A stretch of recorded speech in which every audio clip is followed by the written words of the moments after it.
Hello family, আমি শান্তনুদেব। আমরা বাঁক নিয়ে বেরিয়েছি তারকেশ্বরের উদ্দেশ্যে। প্রায় 20 কিলোমিটার হাঁটার পর দ্বিতীয়বার রেস্ট নিয়ে আবার বাঁক তুলব।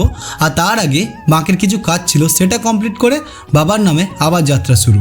প্রথম সোমবার প্রচুর পরিমাণ পুণ্যার্থীর সাথে আমরাও হেঁটে চলেছি, তবে এবারে যেন হাঁটার গতি আস্তে আস্তে কমতে থাকে। পাগুলো যেন আস্তে আস্তে থামতে শুরু করেছে, আর বসে দেখি পায়ে সব কত বড় বড় ফোসকা পড়েছে। যেসব মানুষজন হয়তো বাড়ির খালি মেঝেতে ঘুমায় না, আজ সব রাস্তায় রাত কাটাচ্ছে। এটাই তো বাবার দরবার, যেখানে সবাই এক।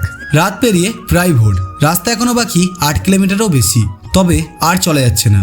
বাঁক যেন আগের থেকে বেশি ভারী হয়েছে। এক এক করে খুব কষ্ট করে বাঁক নিয়ে একটু একটু করে এগিয়ে যাচ্ছিলাম। আর আকাশ বাঁক তো দূর, একাই হাঁটতে পারছিল না।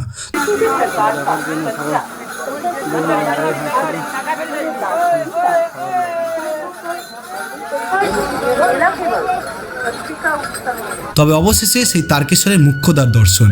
আমার মতো যদি প্রথমবার তারকেশ্বরে এসে এটা বাঁক কাঁধে নিজে দেখো, তাহলে বলবো আলাদাই অনুভূতি। মনে হয় যেন এই তো এসে গেছি বাবার দ্বারে, আর একটুখানি, আমি আসছি। আমরাও পায়ে পায়ে এগোতে থাকি, আর সবাই সাথে থাকবেন। হর হর মহাদেব।